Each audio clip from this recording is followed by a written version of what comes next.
Oh là là, comment t'es gros! C'est quoi ce ventre? Range-moi ça, gros porc! Tu fais quoi là? Depuis quand tu fais les intros à ma place?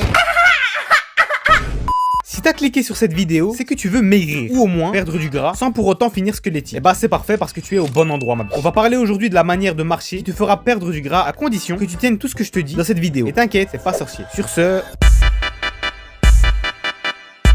Ok, pour commencer, une calorie, c'est l'énergie qu'un aliment va apporter à ton corps. Et grossir, c'est tout simplement lorsque tu apportes trop d'énergie à ton corps et qu'il est obligé de la stocker sous forme de graisse. Mais attention, tous les aliments n'apportent pas la même quantité d'énergie. Une pomme t'apportera moins de calories qu'une barre de chocolat Côte d'Or de merde. Donc, comment être sûr de pas manger trop de calories? Dans un premier temps, t'entres tes infos dans le site calculersonimc.fr. Voilà, tu le trouves en description. Tu mets ton âge, ton sexe, ta taille et il te donnera ton métabolisme de base. Le mien, c'est par exemple 1956 calories. Si on ajoute mon niveau d'activité physique, le spectre va de sédentaire à extrêmement actif, à toi de voir où tu te situes, bah on obtient un nombre. Pour ma part, c'est 3032 calories et ce chiffre, c'est tout simplement le nombre de calories que tu as le droit de manger dans ta journée. Le métabolisme de base. Si tu le dépasses, tu grossis. Je vous avais dit que c'était simple. Hein. Là, tu te demandes sûrement comment savoir combien il y a de calories dans mon Snickers triple chocolat supplément diabète. Bah retourne l'emballage déjà, il y a tout marqué. Et si jamais c'est pas le cas ou qu'il y a tout simplement pas d'emballage, tu peux scanner le code barre avec l'application MyFitnessPal si t'as de l'argent. Et sinon, tu peux utiliser l'application gratuite Chronometer. C'est en anglais mais ça fait le taf. Maintenant, comment ça marche? Une perte de poids. Bah c'est juste manger moins de calories dans ta journée que ton métabolisme de base. Pour ma part, toujours, si je mange moins de 3032 calories, bah je perds du poids. C'est fou, non? On appelle ça le déficit calorique. Mais c'est pas aussi simple. Tu vas devoir essayer de maintenir ta masse musculaire durant ta perte de poids. Parce que sinon, bah t'es dans la merde. Pour ça, il y a deux choses que tu dois absolument faire. 1. Manger 1,2 à 2 grammes de protéines par kilo de poids de corps. Moi, je fais 80 kg. Je dois donc manger 96 à 160 grammes de protéines par jour. 2. Tu dois t'entraîner dur à la salle. Si tu t'entraînes plus sous prétexte que tu es en sèche, tes muscles vont eux aussi être éliminés dans le processus. Et c'est pas ce que tu veux. Entraîne-toi bien, comme d'habitude, ce n'est encore plus dur. Va à l'échec, etc.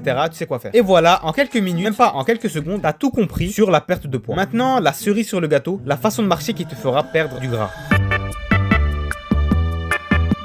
Déjà non, le cardio c'est pas indispensable pour perdre du gras. Tu peux très bien perdre du gras en respectant seulement le conseil cité plus, mais t'auras plus de mal. Rajouter une dépense calorique journalière te permettra de manger un peu plus chaque jour tout en perdant du poids. Ce sera donc plus facile à tenir. Déjà 10 000 pas, c'est la base et il y a moyen que tu les fasses déjà sans t'en rendre compte. Une personne active qui va au travail et qui marche assez fréquemment dans la journée atteint généralement les 10 000 pas sans problème. Mais c'est un peu trop facile à mon goût. Bien sûr, si t'es un sédentaire et que tu fais vraiment pas beaucoup de sport, bah commence pas directement par faire 10 000 pas tous les jours, du jour au lendemain. Moi c'est ce que j'ai fait. J'avais passé des vacances bien chill chez moi et dès la rentrée j'ai commencé à taper des 10 000 voire 15 000 pas par jour. Et résultat, je me suis blessé au pied et je pouvais quasi plus marcher, donc c'est pas la même erreur. Commence petit, 5 000 pas pendant 1 ou 2 semaines, puis augmente de 1000 pas chaque semaine jusqu'à atteindre les 10 000 pas et là c'est carré. Si tu sais pas comment compter tes pas, bah juste marche avec ton téléphone dans la poche et télécharge une application, tu cherches sur Play Store, tu me casses pas la tête. Respecter un nombre de pas précis tous les jours, c'est un moyen facile d'améliorer ta discipline. Si t'arrives pas à aller à la salle, t'es trop fainéant, commencer par implémenter cette routine dans ta vie va petit à petit te rendre plus discipliné. T'auras moins de mal à te lever pour aller bosser ou t'entraîner, donc c'est que du positif. Mais si tu fais partie de l'élite, vraiment les meilleurs abonnés de cette chaîne, alors il y a un défi que je te lance aujourd'hui, faire 20 000 pas par jour pendant un mois. Oui, c'est dur, j'ai pas dit que c'était facile, mais c'est comme ça qu'on améliore sa discipline, qu'on apprend à être consistant dans le temps. Et en plus de ça, d'un point de vue perte de gras, c'est 2 fois plus efficace. Donc t'es gagnant quoi qu'il arrive. Et me sors pas l'excuse de j'ai pas le temps. Si t'as le temps de te poser dans ton lit tous les soirs après ta journée pour jouer aux jeux vidéo, regarder des vidéos YouTube, etc., c'est que t'as le temps de mettre des chaussures et sortir dehors marcher pendant 1 heure. Et dans le pire des cas, tu peux toujours courir pour valider ton nombre de pas journaliers plus rapidement. T'es juste accro à la stimulation que t'apporte le confort du quotidien. Dans un monde sans électronique, sans musique, sans YouTube, sans zézéfi, tu serais dehors en train de courir après les pigeons. T'aurais même pas besoin de regarder une vidéo sur comment perdre du gras. Donc bouge tes fesses et va me faire ces 20 000 pas par jour pendant un mois. Je te demande même pas un an, je te demande même pas 2 mois, je te demande vraiment un mois. Pour te tester, on verra le résultat à la fin. Et pour les quelques vaillants qui ont regardé cette vidéo et qui ont directement appliqué ça à leur routine, chapeau parce que c'est même pas 1% de ceux qui me regardent actuellement qui feront vraiment ça. Dis au revoir aux soirées à scroll comme une merde ou à jouer à Fortnite sur Discord avec tes potes. Maintenant tous les soirs ce sera basket, écouteurs et marche en écoutant des podcasts. C'est ça ta nouvelle vie ma bille. On se retrouve dans un mois. Tu mets en commentaire combien de temps t'as tenu et nous on se dit à la semaine prochaine. Sur ce, bonne séance à tous.